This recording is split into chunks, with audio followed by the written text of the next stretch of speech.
Trump Greenland ಆಗಬೇಕು. 81% ನಾನು ಹೇಳೋನಲ್ಲ, ಇವನು ಗ್ರೀನ್ಲ್ಯಾಂಡಲ್ಲಿರುವ ಸಂಪತ್ತು ಈ ರೇರ್ ಅರ್ತ್ ಮಿನರಲ್ಸ್. ಮೊದಲಾದರೆ ಐಸ್ನ ಕೊರೆದು ಅದನ್ನು ತೆಗೆಯೋದು ಭಾಳ ಕಷ್ಟ ಇತ್ತು ಅವ್ರಿಗೆ. ಈಗ ಯಾವಾಗ ಈ ಐಸ್ ಕರಗ್ತಾ ಬರ್ತಾ ಇದೆಯೋ, ಈಗ ಏನಾಗಿದೆ ಅಂದರೆ ಅದನ್ನು ಬೇಗ ಒಳಗಡೆ ಇಳಿಸಿ ನಾವು ಅದನ್ನು ಆಚೆ ತೆಗಿಬೋದು.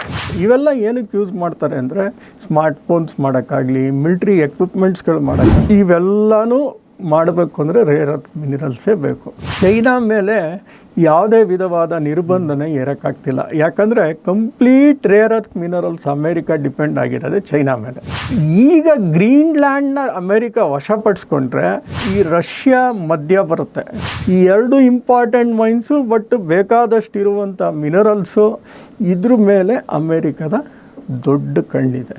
ಟ್ರಂಪ್ ಗ್ರೀನ್ಲ್ಯಾಂಡ್ ಆಗಬೇಕು. ಫಸ್ಟ್ ನಾವು ಅದನ್ನು ತಿಳ್ಕೊಳ್ಳೋಣ. ಈಗ ನಾನು ಫಸ್ಟ್ ಹೇಳ್ದಂಗೆ ಒಂದು ಸ್ಟ್ರಾಟಜಿಕ್ ಇಂಪಾರ್ಟೆನ್ಸ್ ಅಂದರೆ ಈ ರಷ್ಯಾ ಮಧ್ಯ ಬರುತ್ತೆ. ಅಂದರೆ ಈ ಒಂದು ಅಮೇರಿಕಾಯಿಂದ ಯುರೋಪಿಗೆ ಏನೇ ಒಂದು ಸಾಗಾಣಿಕೆ ಮಾಡಬೇಕಾದ್ರೆ, ಒಂದು ಕನೆಕ್ಟ್ ಮಾಡ್ಕೋಬೇಕಾದ್ರೆ ಅಲ್ಲಿ ಏನಾಗುತ್ತೆ ಅಂದರೆ ರಷ್ಯಾ ಮಧ್ಯ ಬರುತ್ತೆ. ಸೊ ಅದು ಟ್ರಂಪಿಗೆ ಪ್ರಾಬ್ಲಮ್ ಆಗ್ತಾಯಿದೆ.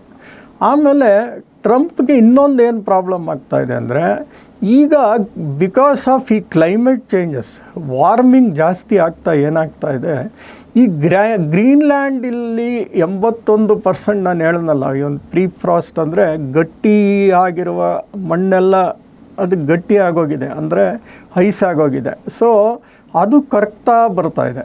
ಯಾವಾಗ ಅದು ಕರಗ್ತಾ ಬರ್ತಾ ಇದೆಯೋ, ಗ್ರೀನ್ಲ್ಯಾಂಡಲ್ಲಿರುವ ಸಂಪತ್ತು ಅಂದರೆ ಮಿನರಲ್ ಸಂಪತ್ತು, ಈ ರೇರ್ ಅರ್ತ್ ಮಿನರಲ್ಸ್, ಅದು ಈಗ ಹತ್ರ ರೀಚ್ ಆಗುವಂಥ ಒಂದು ವಾತಾವರಣ ಕ್ರಿಯೇಟ್ ಆಗಿದೆ. ಮೊದಲಾದರೆ ಐಸ್ನ ಕೊರೆದು ಅದನ್ನು ತೆಗೆಯೋದು ಭಾಳ ಕಷ್ಟ ಇತ್ತು ಅವ್ರಿಗೆ.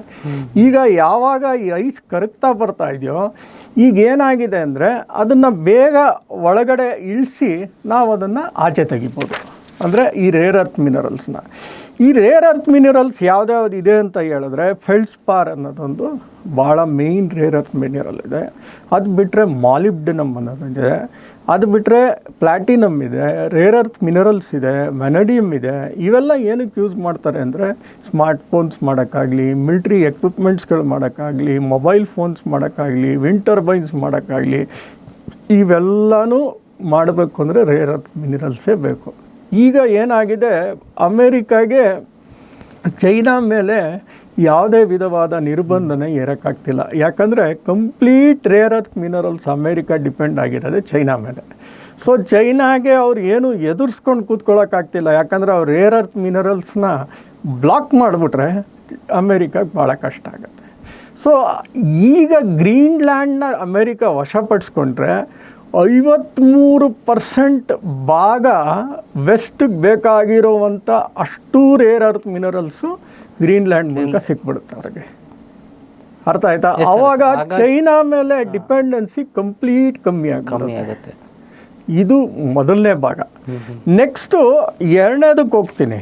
ಅಲ್ಲಿ ಎರಡನೇದ್ರಲ್ಲಿ ಎರಡು ಭಾಳ ಜ್ಯುವೆಲ್ ಕ್ರೌನ್ ಅಂತ ಹೇಳ್ತಾರೆ ಈ ರೇರ್ ಅರ್ತ್ ಮಿನರಲ್ಸ್ಗೆ. ಆ ಎರಡು ಜ್ಯುವೆಲ್ ಕ್ರೌನು ಅಲ್ಲಿ ಗ್ರೀನ್ಲ್ಯಾಂಡಲ್ಲಿದೆ. ಅದು ಯಾವ್ದು ಎರಡು ಜ್ಯುವೆಲ್ ಕ್ರೌನ್ ಅಂದರೆ, ಅಲ್ಲಿ ಎರಡು ಇಂಪಾರ್ಟೆಂಟ್ ಮೈನ್ಸ್ ಇದೆ.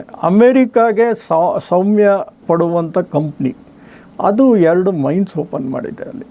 ಒಂದು ಬಂದು ತನ್ಬ್ರೀಸ್ ಅಂತ ಕರೀತಾರೆ. ತನ್ಬ್ರೀಸಲ್ಲಿ ಅಲ್ಲಿ ಯಾವ ಥರ ಮೈನ್ ಇದೆ ಅಂದರೆ ಯುರೇನಿಯಂ ಫ್ರೀ ಮೈನ್ಸ್ ಇದ್ದಾವೆ. ಅಂದರೆ ಅದು ಡಿಗ್ ಮಾಡಬೇಕಾದ್ರೆ ಯುರೇನಿಯಂ ಭಾಳ ಕಮ್ಮಿ ಇದೆ ಅಲ್ಲಿ. ಅಂದರೆ ಅತಿ ಹೆಚ್ಚು ವರ್ಲ್ಡಲ್ಲಿರುವ ಅತಿ ಹೆಚ್ಚು ರಿಸೋರ್ಸ್ ಇರುವಂಥ ಜಾಗ. ಅದನ್ನು ಡಿಗ್ ಮಾಡೋಕ್ಕೂ ಅವ್ರಿಗೇನೂ ಪ್ರಾಬ್ಲಮ್ ಇಲ್ಲ. ಅಲ್ಲಿ ಏನಕ್ಕೆ ಅಂದರೆ ಯುರೇನಿಯಮ್ಮೇ ಇಲ್ಲ ಅಲ್ಲಿ, ಯುರೇನಿಯಂ ತುಂಬ ಕಮ್ಮಿ. ಸೊ ಆಚೆ ಬರುವ ಮಿನರಲ್ಸಲ್ಲಿ ಯಾವಾಗ ಯುರೇನಿಯಂ ಇರುತ್ತೋ ಅದು ಎನ್ವಿರಾನ್ಮೆಂಟ್ಗೆ ಹಾನಿಕರವಾಗುತ್ತೆ. ಆವಾಗ ಜನ ಅದಕ್ಕೆ ವಿರೋಧ ವ್ಯಕ್ತಪಡಿಸ್ತಾರೆ, ಮತ್ತು ಪೊಲ್ಯೂಷನ್ ಕಂಟ್ರೋಲ್ ಪ್ರಾಬ್ಲಮ್ ಆಗುತ್ತೆ. ಸೊ ಆ ಮೈನ್ಸ್ಗೆ ತಡೆ ಹಿಡಿಯೋಕ್ಕೆ ಜನ ಪ್ರಯತ್ನ ಪಡ್ತಾರೆ. ಬಟ್ ಆ ತನ್ಬ್ರೀಸ್ ಅನ್ನೋದ್ರಲ್ಲಿ ಯಾವುದು ಅಮೇರಿಕಾ ಹತ್ರ ಇದೆಯೋ ಅದು ವರ್ಲ್ಡ್ಸ್ ರಿಚೆಸ್ಟ್ ರಿಸೋರ್ಸಸ್. ಅಂದರೆ ಈ rare earth minerals world richest resources and uranium free mine ಅದು. ಸೊ ಅದು ಒಂದು ಭಾಳ ಇಂಪಾರ್ಟೆಂಟ್ ಅಮೇರಿಕಾಗೆ. ಸೊ ಅದನ್ನು ಅವರು ಬಿಟ್ಕೊಡೋಕ್ಕೆ ಯಾವುದೇ ಇದಕ್ಕೂ ಕಾರಣ ಇಲ್ಲ, ಅವ್ರು ಬಿಟ್ಕೊಡೋದೂ ಇಲ್ಲ ಆ ಮೈನ್ಸ್ನ. ಒಂದು ಅದು ಬಿಟ್ಟರೆ ನೆಕ್ಸ್ಟು ಅಂದರೆ ತನ್ಬ್ರೀಸಲ್ಲಿ ಎಷ್ಟು ಇದೆ ಅಂದರೆ 50% ವರ್ಲ್ಡ್ ರೇರ್ ಅರ್ತ್ ಮೆಟೀರಿಯಲ್ ತನ್ಬ್ರೀಸ್ ಒಂದರಲ್ಲೇ ಸಿಗುತ್ತೆ ಅವ್ರಿಗೆ. ಹೌದು ಸರ್.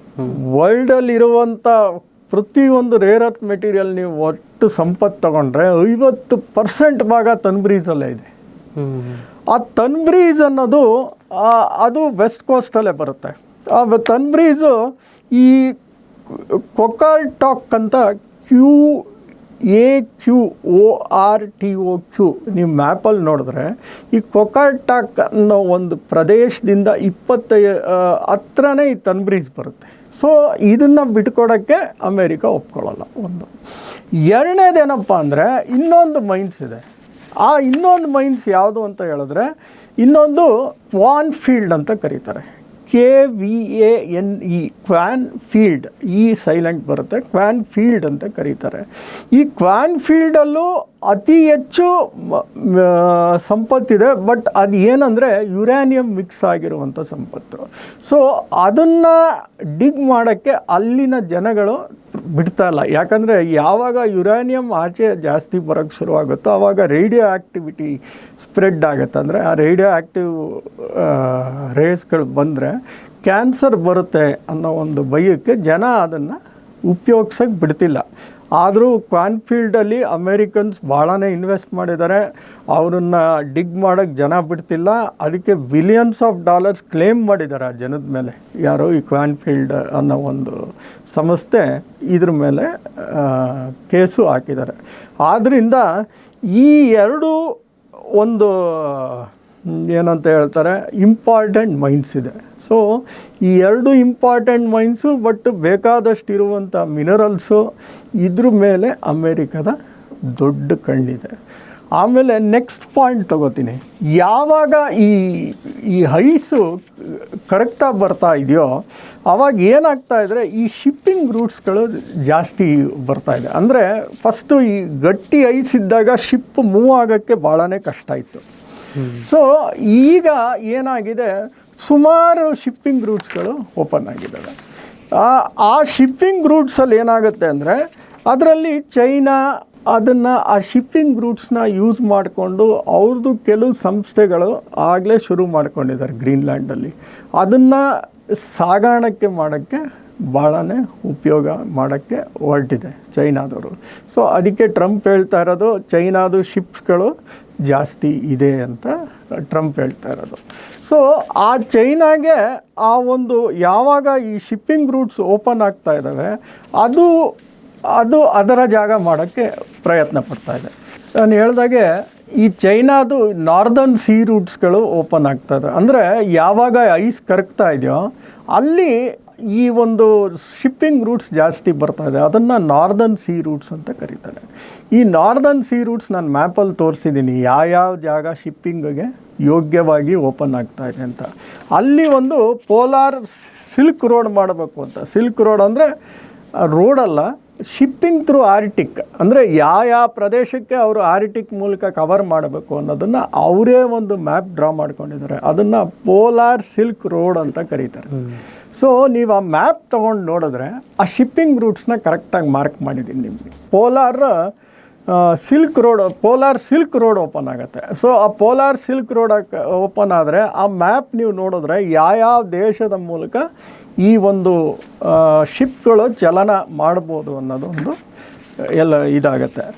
ನೆಕ್ಸ್ಟ್ ಇನ್ನೊಂದು ಏನಂದರೆ ಈ US ಯುರೋಪ್ ಮಧ್ಯ ಈ GI-UK ಗ್ಯಾಪ್ ಅಂತ ಬರುತ್ತೆ. ಅದು ಏನಂದರೆ ಆ ಗ್ಯಾಪಲ್ಲಿ ಏನಂದರೆ ಗ್ರೀನ್ಲ್ಯಾಂಡ್, ಐಸ್ಲ್ಯಾಂಡ್, UK ಈ 3 ದೇಶಗಳು ಆ ಗ್ಯಾಪಲ್ಲಿ ಬರುತ್ತೆ. ಆ ಗ್ರೀನ್ಲ್ಯಾಂಡು, ಐಸ್ಲ್ಯಾಂಡು ಮತ್ತು ಈ UK-ಗೆ. ಸೊ ಆ ಮಧ್ಯ ಹೋಗೋ ಶಿಪ್ಪಿಂಗ್ ರೂಟ್ಸಲ್ಲಿ ಈ ರಷ್ಯನ್ ಸಬ್ಮೆರಿನ್ಸ್ ತುಂಬ ಓಡಾಡ್ತಾ ಇದ್ದಾವೆ ಆ GUK ಗ್ಯಾಪಲ್ಲಿ. ಆ GUK ಗ್ಯಾಪಲ್ಲಿ ಗ್ರೀನ್ಲ್ಯಾಂಡ್ ಕೂತ್ಕೊಳ್ಳುತ್ತೆ. ಸೊ ಇದರಿಂದ ಏನಾಗ್ತಾ ಇದೆ, ಅಮೇರಿಕಾಗೆ ಎಲ್ಲಿ ಈ ಒಂದು ಗ್ರೀನ್ಲ್ಯಾಂಡ್ನ ಪ್ರದೇಶಕ್ಕೆ ರಷ್ಯನ್ ಶಿಪ್ಸ್ಗಳು ಕಬ್ಜಾ ಮಾಡ್ಕೋತಾವೋ, ಗ್ರೀನ್ಲ್ಯಾಂಡ್ ಪ್ರದೇಶನ ಯಾವಾಗ ಅದು ಜಾಸ್ತಿ ಉಪಯೋಗಿಸ್ಕೊಳ್ಳೋಕೆ ಶುರು ಮಾಡ್ತಾವೋ ಅಮೇರಿಕಾಗೆ ತೊಂದರೆ ಸ್ಟಾರ್ಟ್ ಆಗುತ್ತೆ. ಯಾಕಂದರೆ ಪಕ್ಕದಲ್ಲೇ ರಷ್ಯನ್ಸ್ ಕೂತ್ಕೋತಾರೆ. ಸೊ ಅದರಿಂದ ಅಮೇರಿಕಾಗೆ ಏನಂದರೆ ಗ್ರೀನ್ಲ್ಯಾಂಡ್ ಬೇಕೇ ಬೇಕು. ಆ GIUK ಗ್ಯಾಪನ್ನು, ಆ ಒಂದು ಗ್ಯಾಪ್ನ ಕಂಟ್ರೋಲ್ ತಗೋಬೇಕು ಅಂದರೆ ಅವ್ರಿಗೆ ಆ ಒಂದು ಗ್ರೀನ್ಲ್ಯಾಂಡು ಬೇಕೇ ಬೇಕಾಗುತ್ತೆ. ಅಲ್ಲಿ ರಷ್ಯನ್ ಶಿಪ್ಸ್ಗಳ ಓಡಾಟ, ಸಬ್ಮೆರಿನ್ಸ್ಗಳು ಔತ್ಕೊಳ್ಳೋ ಅಂಥ ಜಾಗ, ಇದೆಲ್ಲ ಜಾಸ್ತಿ ಇರುವಂಥ ಗ್ಯಾಪ್ ಅದು. ಆಮೇಲೆ ಈ ಗ್ಯಾಪು ಅಟ್ಲಾಂಟಿಕ್ ಮತ್ತು ಆರ್ಟಿಕ್ ಓಷನ್ನ ಕನೆಕ್ಟ್ ಮಾಡೋವಂಥ ಒಂದು ಜಾಗ. ಸೊ ಇದನ್ನೆಲ್ಲ ಇಂಪಾರ್ಟೆನ್ಸು GIUK ಗ್ಯಾಪ್ದು ಭಾಳ ದೊಡ್ಡ ಇಂಪಾರ್ಟೆನ್ಸು. ಇದು ಇರೋದ್ರಿಂದ ಅಮೇರಿಕಾ ಇದನ್ನು ಯಾವಾಗ ರಷ್ಯಾ ಇದ್ರ ಮೂಲಕ ಏನಾರು ಜಾಗಗಳನ್ನ ಸ್ಟಾಪ್ ಮಾಡಿದ್ರೆ, ಆ GIUK ಗ್ಯಾಪಲ್ಲಿ ಅವ್ರ ಸಬ್ಮೆರಿನ್ಸ್ ಆಗಲಿ ಏರ್ಕ್ರಾಫ್ಟ್ ಕ್ಯಾರಿಯರ್ಗಳಾಗಿ ನಿಂತ್ಕೊಂಡ್ರೆ, ಅವಾಗ ಏನಾಗುತ್ತೆ ಅಂದರೆ ಈ ಅಮೇರಿಕಾಗೆ UK ಮಧ್ಯ ಇರುವಂಥ ಶಾರ್ಟೆಸ್ಟ್ ಡಿಸ್ಟೆನ್ಸು ಪ್ರಾಬ್ಲಮ್ ಆಗುತ್ತೆ. ಒಂದು. ಎರಡನೇದು, ಅಮೇರಿಕಾ ಮೇಲೆ ದಾಳಿ ಮಾಡುವಂಥ ಒಂದು ಸಾಂದರ್ಭಿಕ ಜಾಸ್ತಿ ಗ್ರೀನ್ಲ್ಯಾಂಡ್ ಯಾವಾಗ ರಷ್ಯಾ ವಶಪಡಿಸ್ಕೊಂಡ್ರೆ. ಸೊ ಅದರಿಂದ ಅಮೇರಿಕಾಗೇನು ಅಂದರೆ ಈ ರಷ್ಯಾ ಚೈನಾ ವಶಪಡಿಸ್ಕೊಳ್ಳೋಕ್ಕೆ ಮುಂಚೆ ನಾವು ಅದನ್ನು ವಶಪಡಿಸ್ಕೋಬೇಕು. ನಾವು ವಶಪಡಿಸ್ಕೊಳ್ಳದೆ ಹೋದ್ರೂ ರಷ್ಯಾ ಚೈನಾ ಅದ್ರ ಮೇಲೆ ಅವರ ಕಂಟ್ರೋಲಿಗೆ ತಗೋತಾರೆ ಅನ್ನೋ ಒಂದು ಭಯ ಟ್ರಂಪಿಗೆ. ಅಫ್ಕೋರ್ಸ್ ಟ್ರಂಪ್ಗೆ ಅವ್ರದ್ದೇ ಆದ ಏರ್ಬೇಸ್ ಇದ್ದಾವೆ. ಆವಾಗ ಕೋಲ್ಡ್ ವಾರ್ ಸ್ಟಾರ್ಟ್ ಆದಾಗ ಏನಾಯಿತು ಅಂದರೆ ಸುಮಾರು 6,000 ಜನ ಅಮೇರಿಕನ್ಸ್ ಮಿಲ್ಟ್ರಿ ಬೇಸಸ್ಸೇ ಇತ್ತು. ಸುಮಾರು ಏರ್ಪೋರ್ಟ್ಸ್ಗಳು ಇತ್ತು ಅಲ್ಲಿ, ಅಂದರೆ ಅವ್ರಿಗೆ ಆದ ಮಿಲ್ಟ್ರಿ ಪೋರ್ಟ್ಸ್ ಪ್ಲೇಸಸ್ಗಳಿತ್ತು. ಈಗ ಅದೆಲ್ಲ ಕಮ್ಮಿಯಾಗಿ ಸುಮಾರು 150ರಿಂದ 200 ಜನ ಅಮೇರಿಕನ್ ಮಿಲಿಟರಿ ಫೋರ್ಸ್ ಈಗಲೂ ಅಲ್ಲಿದೆ, ಗ್ರೀನ್ಲ್ಯಾಂಡಲ್ಲೇ ಇದೆ. ಆಮೇಲೆ ಗ್ರೀನ್ಲ್ಯಾಂಡಲ್ಲಿ ಇನ್ನೊಂದೇನಪ್ಪ ಅಂದರೆ ಪಿಟುಫಿಕ್ ಸ್ಪೇಸ್ ಬೇಸ್ ಅನ್ನೋದು ಒಂದು ಅಮೇರಿಕಾದು ಈಗಲೂ ಅಲ್ಲಿದೆ. ಅಲ್ಲೊಂದು 150ರಿಂದ 200 ಜನ ಇದ್ದಾರೆ. ಆ P-ನ B ಅಂತಲೂ ಕರೀತಾರೆ ಯಾವುದರಲ್ಲಿ, ಗ್ರೀನ್ಲ್ಯಾಂಡ್ ಭಾಷೆಯಲ್ಲಿ. ಸೊ ನಾವು ಇದನ್ನು ಪಿಟುಫಿಕ್ ಸ್ಪೇಸ್ ಬೇಸ್ ಅಂತ ಕರಿತೀವಿ. ಅದನ್ನು ತೂಲೆ ಏರ್ ಬೇಸ್ ಅಂತ ಇತ್ತು ಮೊದಲು, ಅದನ್ನು ಈಗ ಪಿಟುಫಿಕ್ ಏರ್ ಬೇಸ್ ಅಂತ ಮಾಡ್ಕೊಂಡಿದ್ದಾರೆ. ಇಲ್ಲಿ ಏನಾಗಿದೆ ಅಂದರೆ ಇಲ್ಲಿ ಅಡ್ವಾನ್ಸ್ ರೇಡರ್ಸ್ ಇರುತ್ತೆ. ಅಂದರೆ ಈ ರಷ್ಯಾಯಿಂದ ಅಮೇರಿಕಾಗೆ ಲಾಂಚ್ ಮಾಡಬೇಕಾದ್ರೆ ಈ ಅಡ್ವಾನ್ಸ್ ಮಿಸೈಲ್ ಸಿಸ್ಟಮ್ಮು ಬೇಗ ಎಚ್ಚರ ಕೊಡುತ್ತೆ, ರಷ್ಯಾಯಿಂದ ಸ್ಟಾರ್ಟ್ ಆಯಿತು ಅಂತ ಇದ್ರ ಮಧ್ಯ ಇರೋದ್ರಿಂದ. ಸೊ ಅಲ್ಲೇ ಇಂಟರ್ಸೆಪ್ಟ್ ಮಾಡೋಕ್ಕೆ ಅವರು ಟ್ರೈ ಮಾಡ್ತಾರೆ, ಯಾರು ಅಮೇರಿಕನ್ಸು, ಈ ಪಿಟುಫಿಕ್ ಸ್ಪೇಸ್ ಬೇಸಿಂದ. ಸೊ ಇದು ಒಂದು ಭಾಳ ಇಂಪಾರ್ಟೆಂಟ್ ಆಗಿರುವಂಥ ಜಾಗ ಅವ್ರಿಗೆ, ಆ Pituffik space base. In fact Greenland Americans even ನಮ್ಮ ಭಾರತದವರಾಗಲಿ ಯಾವುದೇ ದೇಶದವರಲ್ಲಿ ಅಲ್ಲಿ ರಿಸರ್ಚ್ ಮಾಡಬೇಕಾದ್ರೆ ಈ ಒಂದು ಪ್ಲೇಸಸ್ನ ಯೂಸ್ ಮಾಡ್ಕೊಳ್ಳೋಕ್ಕೆ ಒಂದು ಅವಕಾಶ ಮಾಡಿಕೊಟ್ಟಿದ್ದಾರೆ. ಆದ್ದರಿಂದ ವಿಶ್ವದ ಅನೇಕ ದೇಶಗಳ ಸೈಂಟಿಸ್ಟ್ಗಳು ಇಲ್ಲೋಗಿ ಭಾಳನೇ ರಿಸರ್ಚಸ್ ನಡೆಯುತ್ತೆ ಆರ್ಟಿಕಲ್ಲಿ. ಸೊ ಆರ್ಟಿಕಲ್ ಇರುವಂಥ ಮಿನರಲ್ಸ್ ಆಗಿರ್ಬೋದು, ನ್ಯಾಚುರಲ್ ಗ್ಯಾಸ್ ಆಗಿರ್ಬೋದು, ಈ ಒಂದು ಮಹತ್ವ ಪಡೆಯುತ್ತೆ ಯಾವುದು ಅಮೇರಿಕಾಗೆ. ಸೊ ಆದ್ದರಿಂದ ಅಮೇರಿಕಾ ಇದರ ಮೇಲೆ ಒಂದು ಹೇಗಾದರೂ ಮಾಡಿ ಸ್ವಾಧೀನ ಸಾಧಿಸಬೇಕು ಅನ್ನೋ ಒಂದು ಪ್ರಯತ್ನ ಪಡ್ತಾ ಇದೆ. ಈಗ ಸ್ವಾಧೀನ ಪಡಿಸ್ಬೇಕಾದ್ರೆ ಅಮೇರಿಕಾಗಿರುವಂಥದ್ದು 3 ದಾರಿ. ಹೇಗೆ ಸ್ವಾಧೀನ ಪಡಿಸ್ಕೋಬೋದು ಅದನ್ನು? ಒಂದು, ಮಿಲ್ಟ್ರಿ ಪವರ್ ಯೂಸ್ ಮಾಡಬೇಕು. ಅದು ಭಾಳ ಏನಕ್ಕೆ ಅಂದರೆ ಹತ್ತತ್ರ 32ರಿಂದ 34 ನ್ಯಾಟೋ ಕಂಟ್ರಿ ಇದ್ದಾವೆ. ಅದರಲ್ಲಿ ಆ ನ್ಯಾಟೋ ಒಡಂಬಡಿಕೆ ಪ್ರಕಾರ ಒಂದು ನ್ಯಾಟೋ ದೇಶದ ಮೇಲೆ ಮಾಡಿದ್ರೆ ಇಡೀ ನ್ಯಾಟೋ ಮೇಲೆ ಮಾಡ್ದಂಗೆ ಆಗುತ್ತೆ. ಸೊ ಆ ಒಂದು ಮಿಲಿಟ್ರಿ ದಾಳಿ ಮಾಡೋಷ್ಟು ಅಮೇರಿಕಾ ಮುಂದುವರಿಯುತ್ತಾ ನೋಡಬೇಕು. ಎರಡನೇದೇನಪ್ಪ ಅಂದರೆ ವ್ಯಾಪಾರ. ಅಂದರೆ ಹಿಂದೆ ಯಾವಾಗ ರಷ್ಯಾಗೆ ಸುಮಾರು ಒಂದು $7 ಮಿಲಿಯನ್ ಕೊಟ್ಟು ಒಂದು ಅಲಾಸ್ಕಾ ತಗೊಂಡ್ರು ಅಮೇರಿಕಾದವರು. ಇವತ್ತಿನ ರೂಪಾಯಿ ತಗೊಂಡ್ರೆ ಹತ್ತತ್ರ 1350 ಕೋಟಿ ಆಗ್ಬೋದು ಇವತ್ತಿನ ಬೆಲೆ ತಗೊಂಡ್ರೆ. ಆ ಒಂದು ಬೆಲೆ ತಟ್ಟಿ ಆ ಒಂದು ಅಲಾಸ್ಕಾನ್ ತಗೊಂಡ್ರು. ಅದೇ ಪ್ರಯತ್ನ ಇವರು ಈಗ ಕೆಲವು ಮಾಧ್ಯಮಗಳು $1.7 ಟ್ರಿಲಿಯನ್ ಕೊಡ್ತಾರೆ ಗ್ರೀನ್ಲ್ಯಾಂಡ್ ತಗೊಳ್ಳೋಕ್ಕೆ ಅಂತ ಒಂದು ಮಾತುಕತೆ ನಡೀತಿದೆ. ಬಟ್ ನನಗೂ ಎಕ್ಸಾಕ್ಟ್ ಫಿಗರ್ಸ್ ಕೊಟ್ಟಿಲ್ಲ. ಆ ಥರ $1.7 ಟ್ರಿಲಿಯನ್ ಕೊಟ್ಬಿಟ್ಟು 56,000 ಜನಕ್ಕೆ ನೀವು ಅದನ್ನು ಹಂಚಕ್ಕೆ ಹೋದ್ರೂ ಎಷ್ಟೋ ಮಲ್ಟಿ ಮಿಲಿಯನಿಯರ್ಗಳಾಗ್ಬಿಡ್ತಾರೆ. ಸೊ ಅದು ಒಂದು ಈ ಸೆಕೆಂಡ್ ಆಪ್ಷನ್ ಇದೆ. ಇನ್ನೊಂದು ಆಪ್ಷನ್ ಇದೆ, ಕಾಂಪ್ಯಾಕ್ಟ್ ಆಫ್ ಫ್ರೀ ಅಸೋಸಿಯೇಷನ್ ಅಂತ ಒಂದು ಮಾಡ್ತಾರೆ. ಇದನ್ನು ಈಗಾಗಲೇ ಕೆಲವು ಐಲ್ಯಾಂಡ್ಸ್, ಮೈಕ್ರೋನೇಷ್ಯಾ ಆಗಿರ್ಬೋದು, ಮಾರ್ಷಲ್ ಐಲ್ಯಾಂಡ್ ಇರ್ಬೋದು, ಪಲಾವು ಇರ್ಬೋದು, ಈ ಥರ ಸಣ್ಣ ಸಣ್ಣ ದೇಶಗಳು, ಆಸ್ಟ್ರೇಲಿಯಾ ಹತ್ರ ಎಲ್ಲ ಇದ್ದಾವೆ. ಇದ್ರ ಜೊತೆ ಏನಪ್ಪ ಅಂದರೆ ಅಮೇರಿಕಾ ಈ ಕಾಂಪ್ಯಾಕ್ಟ್ ಆಫ್ ಫ್ರೀ ಅಸೋಸಿಯೇಷನ್ ಅಂತ ಮಾಡ್ಕೊಂಡಿದೆ. ಅಲ್ಲಿ ಏನಂದರೆ ಅವ್ರಿಗೆ ಅವ್ರದ್ದೇ ಆದ ಸಾವರ್ನಿಟಿ, ಅಂದರೆ ಅವ್ರದ್ದೇ ಆದ ಒಂದು ಏನಂತಾರೆ, ಅವ್ರದ್ದೇ ಆದ ದೇಶ, ಅವ್ರದ್ದೇ ಆದ ಸಾವರ್ನಿಟಿ ಆ ದೇಶಕ್ಕೆ ಇದ್ದೇ ಇರುತ್ತೆ. ಸೊ ಅದ್ರ ಬಗ್ಗೆ ಅಮೇರಿಕಾ ಯಾವತ್ತೂ ಅವ್ರ ಜೊತೆ ಏನು ಇಂಟರ್ಫಿಯರ್ ಆಗಲ್ಲ. ಅವ್ರ ಗವರ್ನಿಂಗ್ ಆಗಲಿ, ಅವ್ರ ಲೆಜಿಸ್ಲೇಷನ್ ಸಾರ್ವಭೌಮತ್ವ ಅಂತಾರೆ, ಅವ್ರದ್ದು ಇದಕ್ಕೆ ಅವರು ಎಲ್ಲೂ ಇಂಟರ್ಫಿಯರ್ ಆಗಲ್ಲ. ಬಟ್ ಡಿಫೆನ್ಸು ಮತ್ತು ಸೆಕ್ಯೂರಿಟಿ ಅಂತ ಬಂದಾಗ ಅವ್ರು ಆ ಜಾಗನ ಯಾವಾಗ ಬೇಕಾದ್ರೂ ಬಳಸ್ಕೋತಾರೆ. ಅಂದರೆ ಅವರ ಮಿಲ್ಟ್ರಿ ಪ್ಲೇಸಸ್ಗಳನ್ನ ಮಾಡ್ಕೋತಾರೆ, ಅವ್ರ ಪ್ಲೇನ್ಗಳು ಅವರೆಲ್ಲ ಇಳಿಸ್ಕೋತಾರೆ, ಅವ್ರದ್ದೊಂದು ಮಿಲ್ಟ್ರಿ ಫೋರ್ಸೇ ಅಲ್ಲಿ ಇಟ್ಕೋತಾರೆ, ಅವ್ರಿಗೆ ಬೇಕಾದಾಗ ಅದನ್ನು ಯೂಸ್ ಮಾಡ್ಕೋತಾರೆ. ಆ ಥರ ಒಂದು ಒಡಂಬಡಿಕೆ ಮಾಡ್ಕೋತಾರೆ. ಸೊ ಆ ಥರನೂ ಏನಾರ ಮಾಡ್ಕೊಬೋದು. ಸೊ ಇದರಲ್ಲಿ 3 ನಾನು ಹೇಳಿದ್ದೀನಿ. ಒಂದು ಮಿಲಿಟ್ರಿ ಆಗಿರ್ಬೋದು, ಇಲ್ಲ ಬೆಲೆ ತಟ್ಟಾಗ್ಬೋದು, ಇಲ್ಲ ಕಾಂಪ್ಯಾಕ್ಟ್ ಆಫ್ ಫ್ರೀ ಅಸೋಸಿಯೇಷನ್, ಅವ್ರ ಜೊತೆ ಒಂದು ಒಡಂಬಡಿಕೆ ಮಾಡಿಕೊಂಡು ಅವ್ರ ಮಿಲ್ಟ್ರಿದು ಮತ್ತು ಇದನ್ನು ಯೂಸ್ ಮಾಡ್ಕೋಬೋದು ಅಂತ. ಈಗಾಗಲೇ ಅಮೇರಿಕಾ ಯೂಸ್ ಮಾಡ್ಕೋತಾ ಇದೆ ಗ್ರೀನ್ಲ್ಯಾಂಡ್ನ. ಅವ್ರದ್ದು ಮಿಲ್ಟ್ರಿ ಫೋರ್ಸ್ ಇದೆ, ಅವ್ರದ್ದು ಬಿಸ್ನೆಸ್ ಇದೆ, ಎಲ್ಲನೂ ಇದೆ ಅವ್ರದ್ದು. ಸ್ವಲ್ಪ ಇದೆ ಸರ್, ಅದನ್ನು ಜಾಸ್ತಿ ಅಲ್ಲ, ಕಂಪ್ಲೀಟ್ ಕಂಟ್ರೋಲ್ ನಾವು ತಗೋಬೇಕು. ಯಾಕಂದರೆ ರಷ್ಯಾದವರು ಅದ್ರ ಹತ್ರ ಆ ಜಾಗ, ಕೆಲವು ಜಾಗ ಇದೆ. ಚೈನಾದವರು ಈಗ ಪೋಲಾರ್ ಬೇರ್ ರೂಟ್ ಅಂತ ಏನೋ ಮಾಡ್ಕೋತಾ ಇದ್ದಾರೆ, ಪೋಲಾರ್ ಸಿಲ್ಕ್ ರೂಟ್ ಅಂತ ಮಾಡ್ಕೋತಾ ಇದ್ದಾರೆ. ಸೊ ಅದು ತಡೆಯಬೇಕು. ಮತ್ತು ರಷ್ಯಾದವ್ರದ್ದು ತಡಿಬೇಕು, ಆ ಸಬ್ಮರೀನ್ಸು, ಇನ್ನೊಂದು GIUKನ ಕಂಟ್ರೋಲಿಗೆ ತೊಗೊಂಬರ್ಬೇಕು. ಸೊ ಈ ಒಂದು ಪ್ರಾಬ್ಲಮ್ಸ್ಗೋಸ್ಕರ ಗ್ರೀನ್ಲ್ಯಾಂಡ್ ಮೇಲೆ ಅವರು ವಶಪಡಿಸ್ಕೋಬೇಕು ಅಂತ ಅಮೇರಿಕಾ ಎಲ್ಲ ಥರ ಪ್ರಯತ್ನಗಳನ್ನ ಪಡ್ತಾ ಇದ್ದಾರೆ. ಸರ್, ಈಗ ನೀವು 3 ಆಪ್ಷನ್ಸ್ ಹೇಳಿದ್ರಿ, ಗ್ರೀನ್ಲ್ಯಾಂಡ್ನ ಮಾಡೋದಕ್ಕೆ ಅಮೇರಿಕಕ್ಕೆ 3 ಆಪ್ಷನ್ ಇದೆ ಅಂತ. ಬಟ್ ವೆನಿಜುವೆಲಾ ಅಟ್ಯಾಕ್ ಆದಮೇಲೆ ಅಮೇರಿಕಾ ಸೇನೆದಾಗಲಿ ಅಥವಾ ಟ್ರಂಪ್ದಾಗಲಿ ಕಾನ್ಫಿಡೆನ್ಸ್ ಜಾಸ್ತಿ ಆಗಿಬಿಟ್ಟಿದೆ. ವೆನಿಜುವೆಲಾ ಥರನೇ ನಾವು ವೆನಿಜುಲಾ ಅಂದರೆ ವೆನಿಜುಲಾಲಿ ಅವರು ಏನು ಮಾಡಿದ್ರು ಅಂದರೆ ಅವರಿಂದ ಕೊಕೇನ್ ಬರ್ತಾಯಿತ್ತು, ಅವರಿಂದ ಫೆಂಟನಿಲ್ ಬರ್ತಾಯಿತ್ತು, ಅವರಿಂದ ಡ್ರಗ್ಸ್ ತುಂಬ ಬರ್ತಾಯಿತ್ತು, ಅವರಿಂದ ಇಮಿಗ್ರೇಷನ್ ಜಾಸ್ತಿ ಆಗ್ತಾಯಿತ್ತು ಅಂತ ಅನೇಕ ರೀಸನ್ಸ್ಗಳು ಅಮೇರಿಕಾ ಕೊಡ್ತು. ಬಟ್ ಇಲ್ಲಿ ಯಾವ ರೀಸನ್ ಅಂತ ಕೊಡ್ತಾರೆ ಸರ್? ನ್ಯಾಷನಲ್ ಸೆಕ್ಯೂರಿಟಿ ಅಂತ ರೀಸನ್ ಹೇಳ್ತಿದ್ದಾರೆ. ನ್ಯಾಷನಲ್ ಸೆಕ್ಯೂರಿಟಿ ಅಂತ ಹೇಳ್ತಾರೆ ಟ್ರಂಪ್ ಅವರು. ಇವಾಗ ಇಲ್ಲದೆ ಇದ್ರೆ ನಾಳೆ ತಗೋಬೋದು, ನಾಡಿದ್ದು ತಗೋಬೋದು. ಬಟ್ ಇಲ್ಲಿ ಏನಾಗಿದೆ ಅಂದರೆ ಈ ಒಂದು ನ್ಯಾಟೋ ಕಂಟ್ರಿಗೆ ಒಳಪಡುತ್ತೆ ಗ್ರೀನ್ಲ್ಯಾಂಡ್. ವೆನಿಜುಲಾ ನ್ಯಾಟೋಗೆ ಇರಲಿಲ್ಲ. ಸೊ ಬಟ್ ಗ್ರೀನ್ಲ್ಯಾಂಡ್ ಬಂದು ನ್ಯಾಟೋಗೆ ಒಳಪಡುತ್ತೆ. ಸೊ ಇದರಿಂದ ಏನಾಗಿದೆ, ಈಗ ನ್ಯಾಟೋದವರು ಇದನ್ನು ಏನಂದರೆ ಅಪೋಸ್ ಮಾಡ್ತಾ ಇದ್ದಾರೆ. ಅಂದರೆ ಎಸ್ಪೆಷಲಿ ಜರ್ಮನಿ ತಗೊಳ್ಳಿ, ಇಟಲಿ ತಗೊಳ್ಳಿ, ಫ್ರಾನ್ಸ್ ತಗೊಳ್ಳಿ, ಇವರೆಲ್ಲ ಡೆನ್ಮಾರ್ಕ್ ಸಪೋರ್ಟಿಗೆ ನಿಂತಿದ್ದಾರೆ. ಸೊ ಇದರಿಂದ ಅಮೇರಿಕಾಗೆ ಇರ್ಸು ಮುರ್ಸಿದೆ. ಒಂದು ಏನಾಗುತ್ತೆ ಅಂದರೆ, ಈಗ ನ್ಯಾಟೋ ದೇಶಗಳೆಲ್ಲ ತಗೊಂಡು ಅಮೇರಿಕಾ ಮೇಲೆ ದಾಳಿ ಮಾಡೋಕ್ಕಾಗಲ್ಲ, ಆ ಶಕ್ತಿ ಅಂತೂ ಇಲ್ಲೇ ಇಲ್ಲ ನ್ಯಾಟೋ ಕಂಟ್ರೀಸ್ಗೆ. ಬಟ್ ಏನಂದರೆ ಅಲ್ಲಿರೋ ರೀಜನಲ್ ಪೊಲಿಟಿಕ್ಸ್ ಚೇಂಜ್ ಆಗುತ್ತೆ. ಈ ಅಮೇರಿಕಾ ಮೇಲೆ ಅವ್ರು ಏನು ನಮ್ಮವರು ಅಂತ ಅವ್ರಿಗೆ ಎಷ್ಟು ಅವ್ರ ಮೇಲೆ ಅವ್ರ ಡಿಪೆಂಡೆನ್ಸಿ ಆಗಿದೆಯೋ ಅದು ಕಮ್ಮಿ ಆಗ್ತಾ ಹೋಗ್ಬೋದು. ಅವ್ರದ್ದೇ ಆದ ರೀಜನ್ನು ಗಟ್ಟಿ ಮಾಡ್ಕೋತಾ ಹೋಗ್ಬೋದು. ಅಫ್ಕೋರ್ಸ್ ಅಮೇರಿಕಾನ ನಾವು ದಾಳಿ ಮಾಡಿಬಿಡ್ತಾರೆ ಅಂತ ನಾನು ಹೇಳಲ್ಲ, ಬಟ್ ಅವ್ರದ್ದೇ ಆದ ರೀಜನಲ್ ಚೇಂಜಸ್ ತುಂಬಾ ಆಗುತ್ತೆ. ಇವತ್ತು ಅಮೇರಿಕಾ ಅವ್ರು ಹೇಗೆ ದೊಡ್ಡ ಅಣ್ಣನಾಗೆ ಟ್ರೀಟ್ ಮಾಡ್ತಾರೋ ಆ ಒಂದು ಸಂಬಂಧ ಎಲ್ಲೋ ಮುರಿದು ಬೀಳುತ್ತೆ ಅಂತ ನನಗನ್ಸುತ್ತೆ.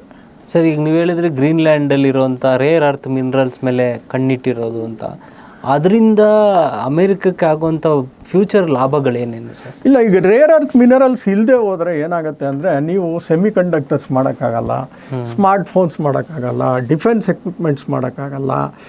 ಈ ಕಾರಲ್ಲಿರುವ ಕೆಲವು ಸೆಮಿ ಕಂಡಕ್ಟರ್ಸ್ಗಳು ಬೇಕು, ಎಲೆಕ್ಟ್ರಾನಿಕ್, ಈಗೆಲ್ಲ EV ಬರುತ್ತೆ, ಎಲ್ಲನೂ ನಿಮಗೆ ರೇರ್ ಅರ್ತ್ ಮೆಟೀರಿಯಲ್ಸ್ ಮೇಲೆ ಡಿಪೆಂಡ್ ಆಗುತ್ತೆ. ಈವನ್ ಬ್ಯಾಟ್ರಿ ಮಾಡಬೇಕಾದ್ರೆ, EV ಬ್ಯಾಟ್ರಿ ಮಾಡಬೇಕಾದ್ರೂ ರೇರ್ ಅರ್ತ್ ಮೆಟೀರಿಯಲ್ಸೇ ಬೇಕು. ಅಲ್ಲಿರುವ ಖನಿಜ ಸಂಪತ್ತು ಮತ್ತು ಅಲ್ಲಿರುವ ನ್ಯಾಚುರಲ್ ಗ್ಯಾಸು ಇವೆಲ್ಲ ಏನಾಗುತ್ತೆ ಅಂದರೆ, ಅಲ್ಲಿ ನಿಮ್ಗೆ ಹೇಳಿದ್ನಲ್ಲ ನಾನು, ಒಂದು ಟನ್ಬ್ರೀಸ್ ಅನ್ನೋ ಒಂದು ಏನು ಮಿನರಲ್ಸ್ ಮೈನಿಂಗ್ ನಡೀತಾ ಇದೆ, ವಿಶ್ವದಲ್ಲಿರುವ 50% ಕಂಪ್ಲೀಟ್ ಖನಿಜ ಸಂಪತ್ತು ಆ ಒಂದು ಏರಿಯಾದಲ್ಲೇ ಇದೆ. ಅದನ್ನು ನಾವು ತಗೊಂಡ್ರೆ ಅಮೆರಿಕಾದವರು ವೆಸ್ಟಿಗೆ ಬೇಕಾಗಿರುವಂಥ 53% ಅಷ್ಟು ಈ ರೇರ್ ಅರ್ತ್ ಮಿನರಲ್ಸ್ ಬರೀ ಗ್ರೀನ್ಲ್ಯಾಂಡಲ್ಲೇ ಸಿಗುತ್ತೆ. ಆವಾಗ ಚೈನಾ ಮೇಲೆ ಇವ್ರು ಏನು ಅವಲಂಬಿತರಾಗಿದ್ದಾರೋ, ಈಗ ಚೈನಾನ ಎಲ್ಲಿ ಎದುರು ಹಾಕೊಳ್ಳೋಕೆ ಅಮೆರಿಕ ಹಿಂದೆ ಮುಂದೆ ನೋಡ್ತಾ ಇದೆಯೋ, ಆ ಚೈನಾ ಕ್ಲಚಸ್ಸಿಂದ ಇವ್ರು ಆಚೆ ಬರ್ತಾರೆ. ಸೊ ಅದು ಅವ್ರಿಗೆ ಮೇನ್ ಇಂಪಾರ್ಟೆಂಟ್. ಚೈನಾ ಮೇಲೆ ಡಿಪೆಂಡೆನ್ಸಿ ಕಂಪ್ಲೀಟ್ ಸ್ಟಾಪ್ ಆಗದೇ ಇದ್ರು ಭಾಳ ಕಮ್ಮಿ. ಅಫ್ಕೋರ್ಸ್ ಆ ಚೈನಾಯಿಂದ ಬರ್ತಾ ಇರೋದು ಬೇರೆ ಬೇರೆ ದೇಶಗಳಿಂದ ಚೂರು ತಗೊಳಕ್ಕೆ ಶುರು ಮಾಡ್ತಾರೆ. ಸೊ ಅದರಿಂದ ಏನಾಗುತ್ತೆ, ಆ ಚೈನಾ ಮೇಲೆ ಅವಲಂಬಿತವಾಗಿರುವಂಥ ಆ ಕ್ಲಚಸ್ಸಿಂದ ಆಚೆ ಬರ್ತಾರೆ. ಡಿಪೆಂಡೆನ್ಸಿ ತಪ್ಪೋಗುತ್ತೆ. ಪ್ಲಸ್ ಈ ರಷ್ಯಾದು ನಾನು GIUKದು ಬರ್ತಾ ಇರೋದು, ಮತ್ತು ಇವ್ರದ್ದು ಮಿಸೈಲ್ ಅಡ್ವಾನ್ಸ್ ರೇಡಾರ್ ಅಲ್ಲೇ ಇರೋದ್ರಿಂದ ಇಂಟರ್ಸೆಪ್ಟ್ ಮಾಡೋವಂಥ ಒಂದು ಜಾಗನ ಅವರು ಸ್ಟ್ರಾಂಗ್ ಮಾಡೋದ್ರಿಂದ ಎಲ್ಲಿ ರಷ್ಯಾ ಗ್ರೀನ್ಲ್ಯಾಂಡ್ನ ವಶಪಡಿಸ್ಕೊಂಡ್ರೆ ಪಕ್ಕದಲ್ಲೇ ಇವರು ಅಮೇರಿಕಾ ಸಿಕ್ಕಾಕೋತಾರೆ. ಸೊ ಯಾವತ್ತಿದ್ರೂ ಅಮೇರಿಕಾ ಮೇಲೆ ಥ್ರೆಟ್ ಇದ್ದೇ ಇರುತ್ತೆ. Plus GIUK Greenland to UK ಹೋಗ್ತಾ ಇರುವಂಥ ಆ ಹಡಗುಗಳಾಗಲಿ ಇದಾಗಲಿ ಟ್ರಾನ್ಸ್ಪೋರ್ಟೇಷನ್ ಆಗಲಿ ಈ ಮಿನರಲ್ಸ್ನ ಪಾಸ್ ಮಾಡೋಕ್ಕಾಗಲಿ ಇದನ್ನೆಲ್ಲ ಏನಾಗುತ್ತೆ ಅಂದರೆ ಇದನ್ನೆಲ್ಲ ಸ್ಟಾಪ್ ಮಾಡ್ತಾರೆ. ಯಾಕಂದರೆ ಅವ್ರ ಸಬ್ಮೆರಿನ್ಸ್, ಯಾಕಂದರೆ ರಷ್ಯಾ ಹತ್ರ ಕಮ್ಮಿ ಏನಿಲ್ಲ ಸಬ್ಮೆರಿನ್ಸು, ಅವ್ರ ಸಬ್ಮೆರಿನ್ಸು ಅವ್ರ ಏರ್ಕ್ರಾಫ್ಟ್ ಕ್ಯಾರಿಯರ್ಗಳು ಎಲ್ಲ ನಿಂತ್ಕೊಂಡ್ರೆ ಎಲ್ಲೋ ಅಮೇರಿಕಾಗೆ ಮುಂದೆ ಪ್ರಾಬ್ಲಮ್ ಆಗುತ್ತೆ ಅನ್ನೋ ಒಂದು ಭಯ. ಸೊ ಇದರಿಂದ ಈ ರಷ್ಯಾ ಮತ್ತು ಈ ಚೈನಾನ ಒಂದು ದೂರ ಇಡೋಕ್ಕೋಸ್ಕರ ಈ ಗ್ರೀನ್ಲ್ಯಾಂಡ್ ಮೇಲೆ ಕಣ್ಣಿಟ್ಟಿದ್ದಾರೆ. ಸುಮಾರು 1000 ವರ್ಷಗಳ ಹಿಂದೆ ವೈಕಿಂಗ್ ಜನಾಂಗ ಅನ್ನೋ ಜನಾಂಗ, ಅಂದರೆ ಈ ಡೆನ್ಮಾರ್ಕ್ ನಾರ್ವೆ ಆವಾಗ ಒಂದಾಗಿತ್ತು ಆ 2 ದೇಶಗಳು. ಆ ಜನಾಂಗ ಅಲ್ಲೋಗಿ ಸೆಟ್ಲ್ ಆಗಿದ್ದಾರೆ ಅನ್ನೋ ಒಂದು ಮಾಹಿತಿ ಇತ್ತು.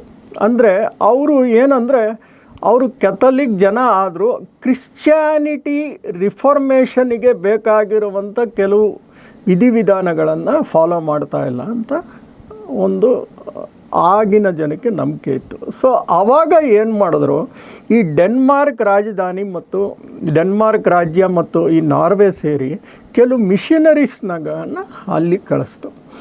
ಅಲ್ಲಿದ್ದ ಜನ ಬಂದು ಇಂಟ್ಯೂಟ್ ಅಂತ ಜನಾಂಗದವ್ರು ಇದ್ದರು. ಸೊ ಅವ್ರನ್ನ ಈ ಕ್ರಿಶ್ಚಿಯಾನಿಟಿಗೆ ಕನ್ವರ್ಟ್ ಮಾಡುವಂಥ ಒಂದು ಕೆಲಸಕ್ಕೆ ಈ ಡೆನ್ಮಾರ್ಕ್ ಮತ್ತು ನಾರ್ವೆ ಜನಗಳು ತೊಡಗಿಸ್ಕೊತಾರೆ. ಅದು 1721ರಲ್ಲಿ ಆವಾಗ ಹೋಗಿ ಅವರು ಅವ್ರನ್ನ ಕನ್ವರ್ಟ್ ಮಾಡೋಕ್ಕೆ ಅವರು ಹೋಗ್ತಾರೆ. ಆವಾಗ ಅಲ್ಲಿ ಸೆಟ್ಲ್ ಆಗ್ತಾ ಹೋಗ್ತಾರೆ. ಅಂದರೆ ಅಲ್ಲಿಗೆ ಏನಾಗುತ್ತೆ, ಅವರು ಡೆನ್ಮಾರ್ಕ್ ನಾರ್ವೆ ಇರುವಂಥ ಆ ಒಂದು ಜನದ ಕಲ್ಚರ್ಗೆ ಕನ್ವರ್ಟ್ ಆಗ್ತಾರೆ. ಸೊ ಈ ಥರ 1814ರಲ್ಲಿ ಯಾವಾಗ ಗ್ರೀನ್ಲ್ಯಾಂಡ್ ಮತ್ತು ಡೆನ್ಮಾರ್ಕ್ ಸಪ್ರೇಟ್ ಆಗುತ್ತೋ ಆವಾಗ ಅದನ್ನು ಡೆನ್ಮಾರ್ಕ್ಗೆ ಅದು ಸೇರಂಗೆ ಅದು ಒಂದು ಇದಾಗುತ್ತೆ, ಒಡಂಬಡಿಕೆ ಆಗುತ್ತೆ. ಆಮೇಲೆ ಏನಾಗುತ್ತೆ, 1979ರಲ್ಲಿ ಗ್ರೀನ್ಲ್ಯಾಂಡ್ಗೆ ಆದ ಒಂದು ಲೆಜಿಸ್ಲೇಷನ್ ಶುರುವಾಗುತ್ತೆ. ಮತ್ತು 2009ರಲ್ಲಿ ಅವ್ರಿಗೆ ಒಂದು ಸಾವರ್ನಿಟಿ ಅನ್ನೋದೊಂದು ಟ್ರೂ ಸಾವರ್ನಿಟಿ ಅನ್ನೋದೊಂದು ರೂಲ್ ಪಾಸ್ ಆಗುತ್ತೆ.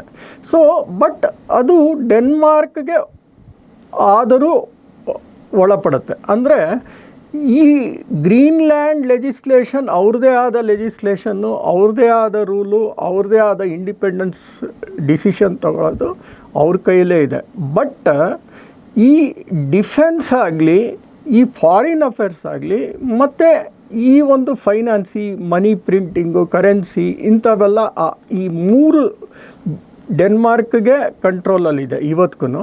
ಬಟ್ ಇನ್ನು ಮಿಕ್ಕಿದ್ದು ಪ್ರತಿಯೊಂದು ಹೆಲ್ತ್ ಆಗಲಿ, ಎಜುಕೇಷನ್ ಆಗಲಿ, ರೋಡ್ ಡೆವಲಪ್ಮೆಂಟು, ಇನ್ಫ್ರಾಸ್ಟ್ರಕ್ಚರ್ ಡೆವಲಪ್ಮೆಂಟು, ಅಲ್ಲಿ ಏನೇನು ಸೋಷಿಯಲ್ ಆ್ಯಕ್ಟಿವಿಟೀಸು ಎಲ್ಲನೂ ಅವ್ರದ್ದೇ ಆದ ಲೆಜಿಸ್ಲೇಷನ್ ಹೇಗೆ ಹೇಳುತ್ತೋ ಅದ್ರ ಪ್ರಕಾರ ಗ್ರೀನ್ಲ್ಯಾಂಡ್ ನಡ್ಕೊಂಡು ಹೋಗುತ್ತೆ. ಒಂದು ಫೈನಾನ್ಸ್ ಅಂತ ಬಂದಾಗ ಡೆನ್ಮಾರ್ಕ್ ಅವರು ಭಾಳನೇ ಅವ್ರಿಗೆ ಯಾವ ಥರ ಸೋಷಿಯಲ್ ಸಪೋರ್ಟ್ ಬೇಕು ಅದನ್ನು ಫೈನಾನ್ಸು ಡೆನ್ಮಾರ್ಕ್ ಮೂಲಕನೇ ಅದು ಡಿಸೈಡ್ ಆಗುತ್ತೆ. ಮತ್ತು ಅಲ್ಲಿನ ಡಿಫೆನ್ಸ್ ರಕ್ಷಣೆ ತೊಗೊಂಡ್ರು ಡೆನ್ಮಾರ್ಕೇ ಕೊಡ್ತಾ ಇದೆ. ಅದು ಬಿಟ್ಟರೆ ನೆಕ್ಸ್ಟು ಈ ಫಾರಿನ್ ಅಫೇರ್ಸ್ ಅಂದರೆ ಫಾರಿನ್ ಪಾಲಿಸಿ ಅಂದರೆ ಬೇರೆ ದೇಶಗಳ ಜೊತೆ ನಡೆಯುವಂಥ ರಾಜತಾಂತ್ರಿಕತೆ ಬಂದು ಡೆನ್ಮಾರ್ಕ್ಗೆ ಮೂಲಕನೇ ಅದು ವಹಿಸ್ಕೊಂಡಿದೆ. ಈಗ ಟ್ರಂಪ್ ನಡೆ ಏನಾಗ್ಬಿಟ್ಟಿದೆ ಅಂದರೆ ಇದೊಂಥರ ಈ ಡಾನ್ ನಡೆ ಆಗ್ಬಿಟ್ಟಿದೆ. ಯಾವ ದೇಶದ ಮೇಲೆ ಬೇಕಾದ್ರೂ ದಾಳಿ ಮಾಡೋದು, ಯಾವ ದೇಶದ ಬೇಕಾದ್ರೂ ವಶಪಡಿಸ್ಕೊಳ್ಳೋದು. ಯಾವುದೋ ಈಗ ನಮ್ಮಲ್ಲೂ ಈಗ ಪಾಕಿಸ್ತಾನ ದಾವೂದ್ ಇಬ್ರಾಹಿಂ ಅಲ್ಲೇ ಇದ್ದಾನೆ ಪಾಕಿಸ್ತಾನದಲ್ಲಿ ಅಂತ ಆಯಿತು. ಆದರೂ ಭಾರತ ಹೋಗಿ ತಕ್ಷಣ ಹೋಗಿ ಅಲ್ಲಿ ಹೋಗಿ ದಾವೂದ್ ಇಬ್ರಾಹಿಂನ ಕರ್ಕೊಂಬರೋಕ್ಕಾಗತ್ತೆ? ಅದರಲ್ಲಿ ವಿಶ್ವಸಂಸ್ಥೆನ ದೃಢಪಡಿಸ್ಬೇಕು, ಅಲ್ಲಿ ಹೋಗೋಕ್ಕೆ ಪರ್ಮಿಷನ್ ತಗೋಬೇಕು, ಎಕ್ಸ್ಟ್ರಾಡಿಷನ್ ಟ್ರೀಟಿ ಮಾಡಬೇಕು, ಇಷ್ಟೆಲ್ಲ ನಾವು ಫಾಲೋ ಮಾಡಬೇಕು. ಆದರೆ ನಿಕೋಲಸ್ ಮಡುರೋನ ಅಲ್ಲಿ ಯಾವುದೇ ವಿಧವಾದ ಗ್ಯಾರಂಟಿ ಪ್ರೂಫ್ ಇಲ್ಲ. ಅಲ್ಲಿಂದ ಅವರು ಫೆಂಟನಿಲ್ ಕಳಿಸ್ತಾ ಇದ್ರು, ಅಲ್ಲಿಂದ ಅವ್ರ ಹತ್ರ ಡ್ರಗ್ಸ್ ಇತ್ತ ಕಳ್ಸೋಕ್ಕೆ ಯಾವುದೇ ವಿಧವಾದ ಗ್ಯಾರಂಟಿ ಇಲ್ಲ. ಇದ್ದಕ್ಕಿದ್ದಂಗೆ ಹೋದ್ರು ಕರ್ಕೊಂಬಂದರು. ಸೊ ಇದು ಏನಾಗ್ಬಿಟ್ಟಿದೆ, ನಾಳೆ ಬೆಳಿಗ್ಗೆ ಮೆಕ್ಸಿಕೋಗೆ ಮಾಡ್ತೀನಿ ಅಂತಾನೆ, ನಾಡಿದ್ದು ಕ್ಯೂಬಾಗೆ ಮಾಡ್ತೀನಿ ಅಂತಾರೆ, ನಾಡಿ ಇನ್ನೊಂದು ಗಿನಿಯಾಗಿ ಮಾಡ್ತೀವಿ ಅಂತಾರೆ, ಈಗ ಕೊಲಂಬಿಯಾಗಿ ಮಾಡ್ತೀವಿ ಅಂತಾರೆ. ಸೊ ಈ ಥರ ಆಗ್ಬಿಟ್ರೆ ಏನಾಗುತ್ತೆ ಅಂದರೆ ಪ್ರಾಬ್ಲಮ್ಮು ಜಾಸ್ತಿ ಆಗೋಗುತ್ತೆ. ಅಂದರೆ ಇದು ಏನಾಗುತ್ತೆ ಅಂದರೆ ಪವರ್ ಏನೇ ಮಾಡಿದ್ರೂ ನಾವು ನೋಡಬೇಕಾ ಅನ್ನೋ ಒಂದು ರೂಲ್ ಸೆಟಪ್ ಆಗುತ್ತೆ. ನಾಳೆ ದಿವಸ ಚೈನಾ ತೈವಾನ್ ಮೇಲೆ ಮಾಡಿದ್ರೆ ಅವ್ರು ಕೇಳ್ತಾರೆ, ನೀವು ಅಮೇರಿಕಾ ಮಾಡಿದ್ಮೇಲೆ ತೈವಾನ್ ಮೇಲೆ ಚೈನಾ ಯಾಕೆ ಮಾಡಬಾರ್ದು ಅಂತ. ಸೊ ಈ ಥರ ಎಲ್ಲ ಪ್ರಾಬ್ಲಮ್ ಸ್ಟಾರ್ಟ್ ಆಗುತ್ತೆ. ಗ್ರೀನ್ಲ್ಯಾಂಡಲ್ಲಿರೋ ಜನ ಡೆನ್ಮಾರ್ಕ್ ಕಡೆ ಇದ್ದಾರಾ ಅಥವಾ ಅಮೇರಿಕಾ ಕಡೆ ಹೋಗ್ತಾರಾ ಅಥವಾ ಬಲವಂತವಾಗಿ ಟ್ರಂಪ್ನ ಒಪ್ಕೊಳ್ಳೋಕೆ ರೆಡಿ ಇದ್ದಾರಾ? ಈಗ ಗ್ರೀನ್ಲ್ಯಾಂಡ್ ಇರೋ 56,000 ಜನ ತಗೊಂಡ್ರೆ ಅಲ್ಲಿರೋ ಪಾರ್ಲಿಮೆಂಟ್ ಪಾಸ್ ಆಗಿರೋದು ನಾವು ಡೆನ್ಮಾರ್ಕ್ ಜೊತೆನೇ ಇರ್ತೀವಿ ಅಂತ. ಬಟ್ ಅಲ್ಲಿಯೂ ಅಪೋಸಿಷನ್ ಇದೆ. ಅಲ್ಲಿ ಕೆಲವು ಪರ್ಸೆಂಟೇಜ್ ಜನ ಅಮೇರಿಕಾ ಜೊತೆ ಸೇರಬೇಕು ಅಂತ ಹೇಳ್ತಾ ಇದ್ದಾರೆ. ಬಟ್ ಅಲ್ಲಿರುವ ಪಾರ್ಲಿಮೆಂಟು ಲೆಜಿಸ್ಲೇಷನ್ ಅವ್ರು ಏನು ಪಾಸ್ ಮಾಡ್ಕೊಂಡಿದ್ದಾರೆ ಅಂದರೆ ಅದು ನಾವು ಡೆನ್ಮಾರ್ಕ್ ಬಿಟ್ಟು ಬರೋಲ್ಲ ಅಂತ ಪಾಸ್ ಮಾಡ್ಕೊಂಡಿದ್ದಾರೆ. ಇರ್ಬೋದು ಕೆಲವು ಜನಗಳು ದುಡ್ಡು ಸಿಗುತ್ತೆ, ನಾವು ಆರಾಮಾಗಿ ಸೆಟ್ಲ್ ಆಗ್ಬೋದು, ಬೇರೆ ದೇಶಕ್ಕೆ ಹೋಗ್ಬೋದು, ಮಿಲಿಯನರ್ಗಳಾಗ್ಬೋದು, ಆ ಥರ ಒಂದು ಆಸೆ ಇರೋರು ಅದನ್ನು ಇಷ್ಟಪಡ್ತಾನೂ ಇರ್ಬೋದು, ಇಲ್ಲ ಅಂತ ಹೇಳೋಕ್ಕಾಗಲ್ಲ.